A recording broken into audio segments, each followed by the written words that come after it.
जय हिंद जय जोहार दोस्तों। इस वीडियो में हम आपसे फंडामेंटल ऑफ ट्रिपल ई के यूनिट 4 का नेक्स्ट टॉपिक ट्रांसफॉर्मेशन रेशियो को डिस्कस करेंगे। तो the transformation ratio is defined as the ratio of the number of turns in the secondary coil N2 to the number of turns in the primary coil N1 of the transformer. तो transformation ratio को हम लोग जो है number of turns in the secondary coil जिसको N2 से denote करते हैं और number of turns in the primary coil जिसको N1 से डिनोट करते हैं, इसके रेशियो को हम लोग जो है ट्रांसफॉर्मेशन रेशियो बोलते हैं। और ट्रांसफॉर्मेशन रेशियो को हम लोग जो है K से डिनोट करते हैं। ठीक है, दी K is called voltage transformation ratio. इसको हम लोग जो है वोल्टेज ट्रांसफॉर्मेशन रेशियो या सिंपली जो है ट्रांसफॉर्मेशन रेशियो बोलते हैं। अब जो है ट्रांसफॉर्मेशन रेशियो को और एक तरीके से हम लोग जो है डिफाइंड कर सकते हैं। It is defined as the ratio of output voltage V2 to the input voltage V1 of the transformer. Transformer का जो ट्रांसफॉर्मेशन रेशियो है उसको और एक तरीके से डिफाइंड करते हैं, जो कि आपका है ratio of output voltage V2 to the input voltage V1। इसको भी हम लोग जो है ट्रांसफॉर्मेशन रेशियो बोलते हैं। ठीक है, तो जैसा कि जो है यहाँ पे इक्वेशन लिखा गया है, ट्रांसफॉर्मेशन रेशियो को K से डिनोट करते हैं और ये होता है N2/N1 या फिर V2/V1 या फिर जो है E2/E1 या फिर जो है I1/I2। ठीक है, यहाँ पे आपका जो है N2/N1 यानी कि ये आपका क्या है, N2 आपका क्या है सेकेंडरी नंबर ऑफ टर्न्स और N1 क्या है primary number of turns. V2/V1 तो V2 आपका क्या है आउटपुट वोल्टेज। ठीक है, आउटपुट वोल्टेज है या फिर सेकेंडरी वोल्टेज है। और V1 क्या है इनपुट वोल्टेज है या फिर प्राइमरी वोल्टेज है, क्योंकि हम लोग प्राइमरी में ही इनपुट देते हैं। उसके बाद जो है आपका I1 और I2, तो I1 आपका प्राइमरी करंट है और I2 सेकेंडरी करंट है। ठीक है, और E2 E1 जो है आपका इंड्यूस्ड EMF है।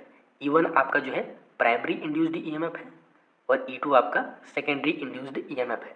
ठीक है, तो ट्रांसफॉर्मेशन रेशियो का ये जो है बेसिक दो डिफिनेशन है और उसके बाद जो है ये आपका ट्रांसफॉर्मेशन रेशियो का फॉर्मूला दिया हुआ है। ठीक है, तो उसके बाद जो है आपको इस फॉर्मूले में जो है दो पॉइंट के बारे में जो है बेसिक डिफिनेशन के थ्रू जो है पता लग गया होगा। ठीक है, लेकिन जो ये दो पॉइंट है E2/E1 और I1/I2, इसको लेके थोड़ा सा डाउट होगा। ठीक है, तो E2/E1 चूँकि आपका जो ट्रांसफॉर्मेशन रेशियो है वो secondary induced EMF divide by primary induced EMF भी होता है। ठीक है, तो K इक्वल टू यानी ट्रांसफॉर्मेशन रेशियो इक्वल टू क्या हो जाएगा secondary induced EMF divide by primary induced EMF। ठीक है, और चूंकि जो है सेकेंडरी इंड्यूस्ड EMF इक्वल होता है सेकेंडरी वोल्टेज के और प्राइमरी इंड्यूस्ड EMF जो है प्राइमरी वोल्टेज के बराबर होता है। ठीक है, तो इसके लेकर जो है कोई डाउट नहीं होगा, लेकिन डाउट होगा I1/I2 कैसे आया, तो इसको भी देख लेते हैं। तो चूंकि जो है in ideal transformer there are no losses, लेकिन इन प्रैक्टिस और practical these losses are very small. और प्रैक्टिकली जो है ट्रांसफार्मर का लॉस बहुत कम होता है।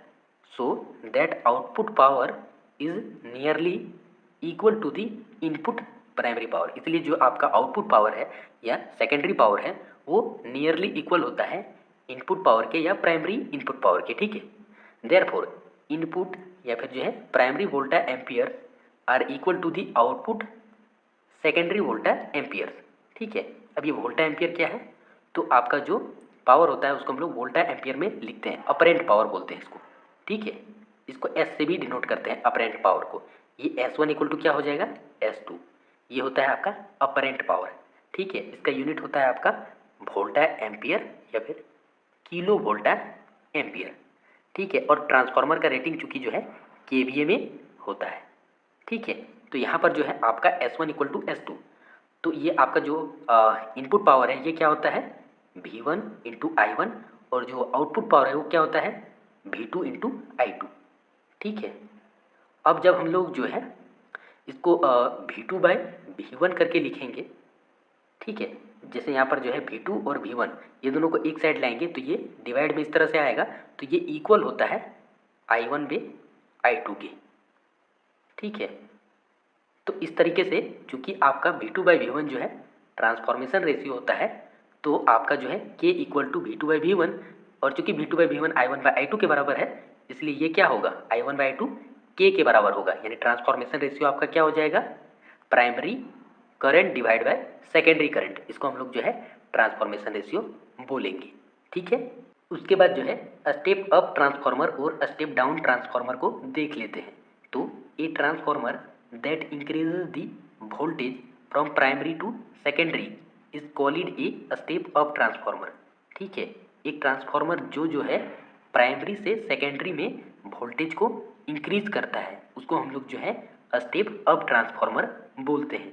ठीक है, ऐसा इसलिए होता है क्योंकि इस ट्रांसफार्मर में transformer has more secondary winding turns than primary winding turns. ठीक है, तो इस ट्रांसफार्मर में क्या होता है, सेकेंडरी वाइंडिंग में ज़्यादा टर्न्स होता है, किसके कंपैरिजन में, प्राइमरी वाइंडिंग के कंपैरिजन में। ठीक है, तो यहाँ पे आपका क्या होता है, जो N2 होता है वो ग्रेटर देन होता है N1, इसलिए जो है आपका V2 यानी सेकेंडरी वोल्टेज जो है V1 से ज़्यादा होता है। ठीक है, तो इसको हम लोग क्या बोलते हैं, स्टेप अप ट्रांसफार्मर। और स्टेप अप ट्रांसफार्मर जब आता है तो आपका जो ट्रांसफॉर्मेशन रेशियो है, ठीक है, क्या होता है, के से डिनोट करते हैं, इसका वैल्यू जो है ग्रेटर देन होता है 1। ठीक है, उसके बाद है आपका स्टेप डाउन ट्रांसफार्मर। तो a transformer that decreases the voltage from primary to secondary is called a step down transformer. तो एक ट्रांसफार्मर जो कि जो है प्राइमरी से सेकेंडरी में वोल्टेज को क्या करता है, डिक्रीज करता है, उसको स्टेप डाउन ट्रांसफार्मर बोलते हैं। ठीक है, और इसमें ऐसा इसलिए होता है क्योंकि transformer has more primary winding turns than secondary winding turns. ऐसा इसलिए होता है क्योंकि जो है स्टेप डाउन ट्रांसफार्मर में जो है प्राइमरी वाइंडिंग में ज़्यादा नंबर ऑफ टर्न्स होता है as comparison to secondary winding turns.